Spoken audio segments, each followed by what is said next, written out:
In the bustling city of Baghdad, everything is easily available. You just need money. But it's not the same in the village of Al-Qadisiyah. In the date palm orchard, until the dates are ripe and ready to eat, you can't enjoy them.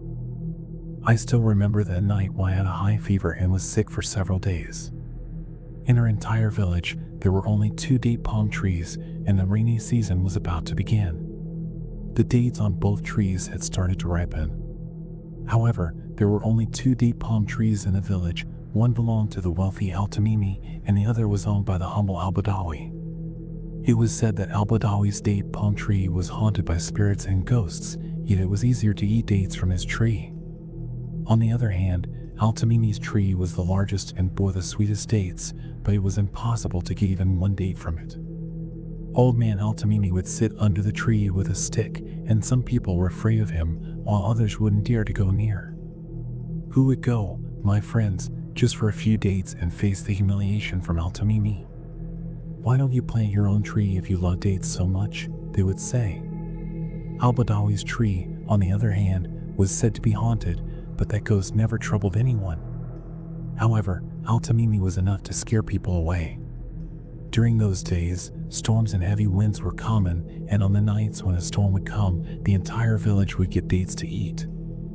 Al-Tamimi would collect the dates on stormy days, while big people wouldn't go near Al-Badawi's date palm tree because they feared it was the work of ghosts. But it was very difficult to stop children. They were no less than ghosts themselves. Despite being warned, I would also sneak and collect dates from Al-Badawi's tree. No one in the village had the courage to climb the tree. Once, in our village's Al-Khalij area, a boy secretly climbed Al-Badawi's tree. When he climbed, he slipped and fell, and right there, he met his end. The whole village buzzed with rumors that the ghosts had thrown him down. Then, a couple of women suggested we should cut down that tree. After that day, no one dared to climb that haunted tree. People would pass by that way, but as evening fell, it was not easy to come near that path. There was always the fear of encountering that witch. No one had seen the witch, but everyone spoke of her in hushed tones. It was the rainy season, and evening had fallen. I was returning home alone from Al-Badawi's house, passing through a narrow path between closely built houses. There were 6 houses in a row, all belonging to the Al-Badawi family, and on one side was the large courtyard where animals lived and household waste was dumped.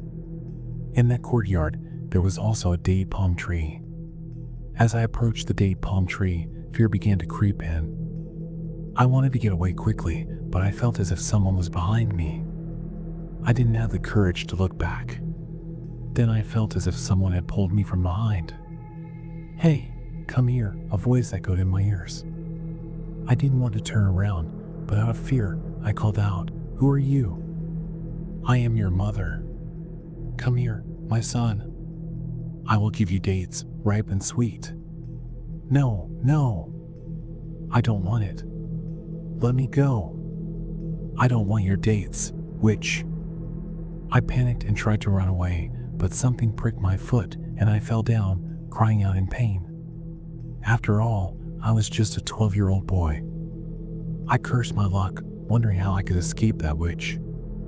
I felt as if the witch was right in front of me, and she was already behind me. I started trembling and began chanting the Quran, somehow managing to get up. I don't know where I found the strength, but I ran so fast that I reached home and stopped. Friends, in our village, we used to wash our hands and feet before entering the house, but that day, I did nothing of the sort. I went straight inside and sat in a corner. Maya was visiting us at that time, and seeing me scared, she asked, "What happened to you?" I replied, "Nothing, I just got scared." "Now, Mother will surely scold me." "What happened?" my mother asked. "Just look at him," my aunt said, placing her hand on my forehead. "He has a fever." "And why is he trembling?" My aunt wanted to lift me, but I was too scared and had a fever. Meanwhile, my mother started crying, "Ya Allah, save this boy. He must have been bitten by some insect or animal. Call the healer." What followed was a discussion throughout the neighborhood that Khalid has been bitten by an insect. "Hey, have you heard? Khaled's father said a snake bit him. After a while, a healer arrived, stripped me of my shirt, and placed a brass plate on my back, pouring mud on it. The healer tried his best, but nothing worked. Exhausted, he said, "Mother, there's no poison left in him. Don't be afraid, I have removed all the poison." He left after performing his rituals. Meanwhile, I had not been bitten by a snake, I had been pricked by something under the date palm tree. But now, I was feeling the effects. "Mother, I was coming from the path by the date palm tree," I said. As soon as my mother heard this, she burst into tears. "Oh God, save this boy. Someone must have bitten him. Call the healer." And so, the entire neighborhood buzzed with the news that Golu has been bitten by an insect. After a while, I was bathed and given medicine for the fever. After eating, I took the medicine and tried to sleep, but sleep eluded me. I kept recalling that scene when the witch had grabbed me from behind and offered me dates. My aunt explained, "You should never go near that date palm tree again, especially after sunset." "Do witches really exist?" I asked. "She was offering me dates," I said. My aunt reassured me, "You don't need to be afraid. I will tell you the story of the date palm tree witch tomorrow, but for now, you should sleep. You are sick, and good children don't get scared. Now, go to sleep." And I fell asleep, but my aunt was not at peace. She feared that the witch might harm Golu. She reminisced about how the spirits had taken residence in al-Badawi's house. Friends, what was the mystery of the date palm tree, and what was the story of al-Badawi's house? Why was my aunt so worried? What was the matter? You will find answers to all these questions as the story unfolds. If you are enjoying this story so far, please like it. Now, let's move on. There was a boy named Zaid, who was 19 years old, strong and handsome, the son of the wealthy Al-Hakim. He was well known in the surrounding villages for his father's name. Most families in the village were poor, and at that time, the rich would lend money at interest. Therefore, people respected him. Whenever someone needed help and the landlord wouldn't help, he would step in. And when the money wasn't returned, he had the power to collect it either gently or forcefully. Zaid was the only son, and his father wanted to marry him off in a grand manner. He decided to organize a lavish wedding, inviting all the landlords from nearby. He arranged for 100 horses, 50 camels, and 25 elephants for the procession. The groom's side was also wealthy, so there was no shortage of expenses for the wedding. Musicians and firework vendors were arranged from far away. In those days, the bride and groom would see each other only on the wedding day, as marriages were based on trust. When Zaid sat in the mandip, he eagerly awaited to see the bride, but due to her veil, he couldn't see her. Zaid was restless, glancing at his friends and then at his father. His friends understood what he wanted, but they couldn't speak in front of his father, so they remained silent.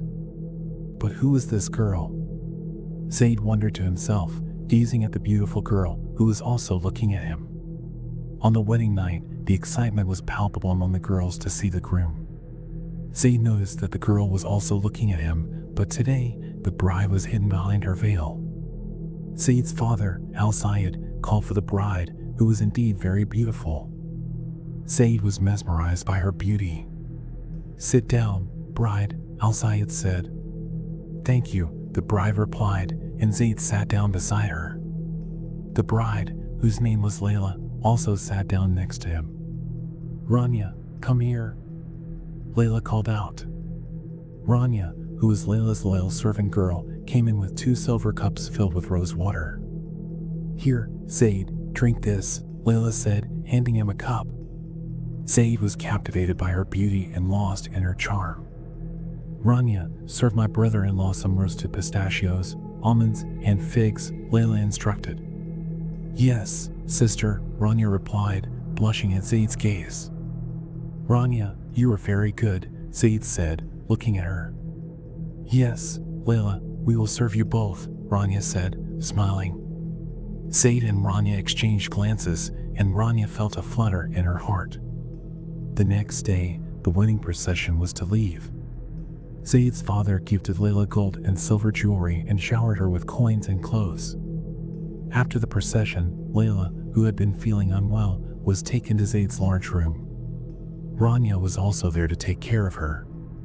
After the wedding rituals, the women welcomed the bride, and after completing the customs, they left her alone with Rania and another maid.